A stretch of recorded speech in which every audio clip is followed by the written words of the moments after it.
right. So we've got the Tata Chemicals earnings report here. Looks like a pretty meaty document. Where do we even begin with this financial deep dive? Well, first things first, Tata Chemicals, as you probably know, is a pretty big player in the chemical world, right? They're mainly into basic chemistry products like soda ash and also have a specialty products segment. Right. I remember they have a pretty global presence, especially in the soda ash business. And I believe they have some subsidiaries scattered across various regions. Any recent major changes we need to keep in mind before diving into the numbers? Actually, yes, there is one big thing. It looks like they're ceasing soda ash production at their Lostock plant in the UK, which, well, is not exactly great news, That will certainly affect their financials. It's due to underperformance, a major factor in these numbers, Okay, that's a key point to keep in mind for sure. So let's jump into the financials, starting with the income statement. How did they fare overall, at least in terms of revenue and profitability? Okay, so revenue for the quarter ending December 31st, 2024 came in at about 1,166 crore rupees. Not bad. But the profits, well, those are a bit of a mixed bag actually. Mixed bag, huh? What's making it mixed?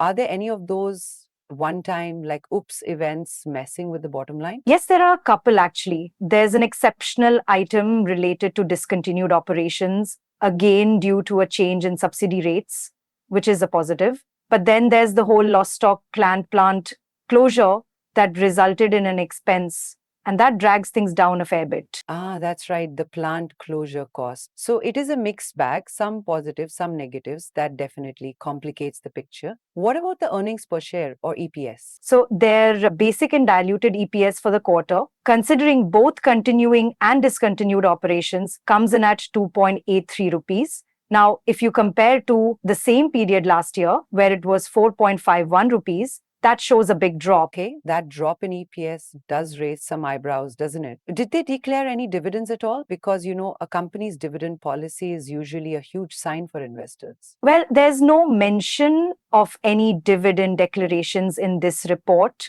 so we will have to go through the other financials to make sure there isn't something we are missing. Moving on, let's take a peek at the balance sheet, shall we? Absolutely. Balance sheet is next up. I'm curious about their asset mix and also whether they've taken on more debt recently. Well, their total assets seem pretty stable, but it's always good to be sure. But they do have a bit of debt. We can dive into it more.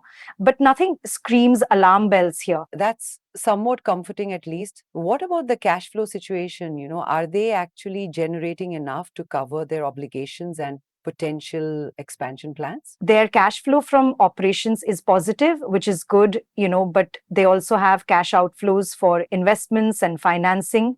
It seems they do have enough cash to support their business, but they'll need to watch it, especially with the plant closure costs. So it's positive, but they'll need to be a little careful with their spending. Makes sense.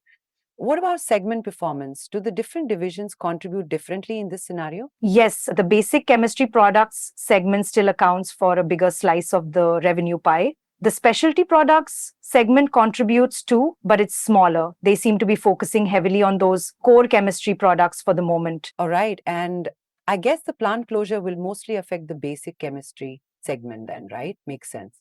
Now, what about the ratios? What are the key profitability, liquidity, and debt ratios telling us about their current position? Okay, well, their operating margin for the quarter was 4.29%. That's significantly lower than the 7.94% in the same quarter last year. Their debt to equity ratio is around 0.3C, which frankly is pretty much okay. Okay, a dip in operating margin is concerning, but the debt looks manageable. That's reassuring. And what about dividend related ratios? Since we didn't see any actual dividend declaration. Since they didn't announce a dividend this quarter, there aren't any dividend payout or yield ratios to analyze in this report. We would have to check other public disclosures. So let's move to trends and comparisons. How does this quarter compare to the past few? Yeah, so is this a one-off bad quarter or are we seeing any worrisome trends? Well, looking at the data, there's a clear trend of declining profitability compared to last year.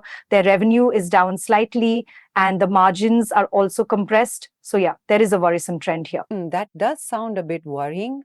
What's their outlook and what kind of future strategies are the management projecting? They are, as per the note in the document, focusing on streamlining operations and managing costs. particularly considering the closure of the Lostock plant and their debt.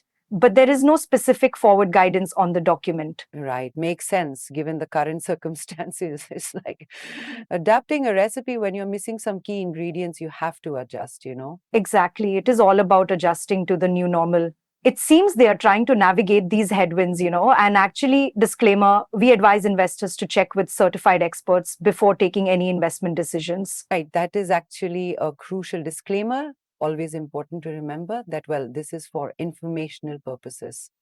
So let's wrap this up then. What's your final take on Tata Chemicals' financial health and its future outlook? Okay, in short, they're facing some challenges, primarily stemming from the Lostock plant closure and some margin pressure, but they are addressing these issues and their fundamentals, well, they're still pretty decent. So the plant closure is really affecting them. That's pretty clear. But they also have other business units that are doing okay.